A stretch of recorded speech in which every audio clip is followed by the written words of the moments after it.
नमस्कार आदाब, मैं हूं टेक्निकल बाबला फोटोग्राफी। कैसे हैं आप सब? आई थिंक सब बहुत फ़ाइन होंगे, बहुत बढ़िया होंगे। सीज़न की तैयारी कर रहे हैं सब लोग, सब फोटोग्राफर्स तैयारी कर रहे हैं। आज हम बात करेंगे मिररलेस वर्सेस डीएसएलआर और हमें मिररलेस क्यों लेना चाहिए। मैं कहूँगा मिररलेस हमें लेना चाहिए, यस, क्योंकि सारी लोग मिररलेस में शिफ्ट हो रहे हैं, तो हमें मिररलेस ही लेना चाहिए।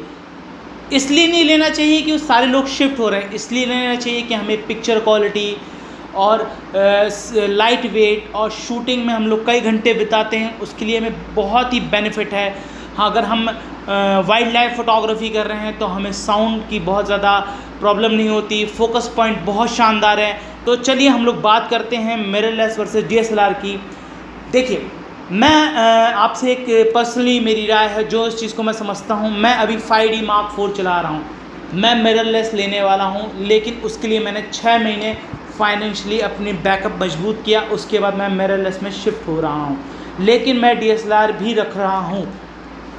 मेरी पर्सनली आपसे एक राय है, जेन्युइनली मैं आपको बोलना चाहूँगा कि आप मिररलेस में ज़रूर शिफ्ट हों, लेकिन पहले अपना बैकअप प्लान बनाएं। अगर आपके पास अभी बैकअप प्लान नहीं है, आपके पास उतनी फाइनेंशियल कंडीशन उतनी अच्छी नहीं है, क्योंकि कोविड हुआ है, कोविड के बाद बहुत सारी चीज़ें हौच पौच हुई हैं, बहुत सारे क्लाइंट्स के प्राइजेस जो हम लोग शूट लेते थे वो बहुत ज़्यादा डाउन हो चुके हैं। तो इन सब को देखते हुए मैं बोलूँगा, अगर फाइनेंशियल कंडीशन नहीं है अच्छी, तो अभी आप मिररलेस में रुक जाइए, अभी मिररलेस मत लीजिए। आप अपना पहले बैकअप प्लान बनाइए, एक सीज़न को आप किसी तरह मैनेज करिए और अपने डीएसएलआर कैमरे से यूज़ करते हुए उसको बनाइए और उससे काम करके आप मिररलेस में शिफ्ट होइए कि आपको कौन सा मिररलेस कैमरा लेना चाहिए। सोनी यूज़र हैं, कैनन यूज़र हैं, पैनासोनिक यूज़र हैं या ओलंपिक्स यूज़र हैं, जो अलग अलग ब्रांड्स की अलग अलग कंपनियां बनाती हैं। तो अगर जो यूज़र हैं उसी ब्रांड का लें, क्योंकि अगर मुझे जो जितना समझ है, जितना मैं फ़ोटोग्राफी को समझता हूँ, जितना मैं जानता हूँ, तो मुझे लगता है कि अगर मैं कैनन यूज़र हूँ तो आई थिंक मुझे काफ़ी हैंडल होता है। मेरे को सेटिंग बहुत ज़्यादा चीज़ें मेरे को ढूंढना नहीं पड़ेगा, या बहुत ज़्यादा मेरे को परेशानी नहीं होगी।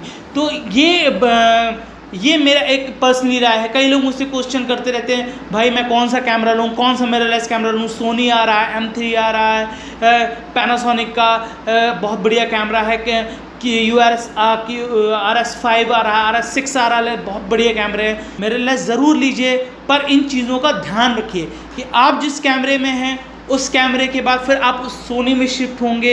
मैं अगर कैनन यूज़र हूँ तो सोनी में शिफ्ट होने के बाद फिर मुझे बहुत सारी सेटिंग्स या उस चीज़ों के बारे में जानना पड़ेगा और फिर उतना टाइम देना पड़ेगा। या तो मैं फाइनेंशियल सीज़न के पहले अपनी तैयारी करके पहले से 1 महीने पहले, 2 महीने पहले कैमरा ख़रीदूँ, उसको कंटिन्यू प्रैक्टिस करूँ, उसके बाद मैं उसमें उसको यूज़ करूँ। ऐसा मत सोचिए कि अरे उसने ले लिया या मेरे उस फोटोग्राफर ने ले लिया तो मेरे पास नहीं है। नहीं, अपना आप बैकअप प्लान देखिए, उसको समझिए, उसके बाद मिररलेस में शिफ्ट होइए। मिररलेस एक्चुअली क्या होता है कि हमारे जो कैमरा होता है, कैमरे के अंदर जो ये शटर होता है, इसको शटर बोलते हैं। ये शटर जब हम लोग पिक्चर्स खींचते हैं तो इन पिक्चर्स को इस पर जब हम पिक्चर्स खींचते हैं तो पिक्चर को खींचते वक्त वो शटर बंद और चालू होता है, बंद और खुलता है और बंद होता है, ऐसे। तो आप ये चीज़ देखते होंगे, बंद चालू होता है। लेकिन मिररलेस में मिरर होता ही नहीं है, वो मिररलेस होता है, उसमें कंटिन्यू पिक्चर के अंदर जो कैमरे का जो सेंसर होता है उसमें डायरेक्ट लाइट पड़ती है और जैसा प्रीव्यू होता है वैसा हमें मिलता है। प्लस हमें फोकस पॉइंट बहुत ही अच्छे और ज़्यादा फोकस पॉइंट मिलते हैं। मिररलेस लीजिए, पर अपनी पॉकेट देख करके लीजिए। अगर आपकी पॉकेट अलाउ करती है तो बिल्कुल लीजिए, नहीं तो आप भी रुक जाइए। आप डीएसएलआर से किसी तरह इस सीज़न को मैनेज करिए और उसके बाद नेक्स्ट सीज़न में आप या जनवरी फैब का जो सीज़न होगा उसके बारे में पढ़ के और कैमरे की नॉलेज जान के आप मिररलेस कैमरे में शिफ्ट होइए। तो आपको कैसा लगा ये मेरी बातें आपको कैसी लग रही हैं, तो प्लीज़ मुझे बताइए, कमेंट करिए। मैं आपको कंटिन्यू बताता रहूँगा, चीज़ों के बारे में जानकारी देता रहूँगा। आपको कोई क्वेश्चन है, कोई क्वेरी हो, कुछ पूछना हो तो प्लीज़ मुझसे आप पूछिए, मैं ज़रूर आपको जवाब दूंगा। आप मुझे इंस्टाग्राम में, ये मेरा इंस्टाग्राम हैंडल है, आप उसमें आप मुझे मैसेज कर सकते हैं, मैं आपको ज़रूर से ज़रूर जवाब दूंगा। Thank you so much. नमस्कार।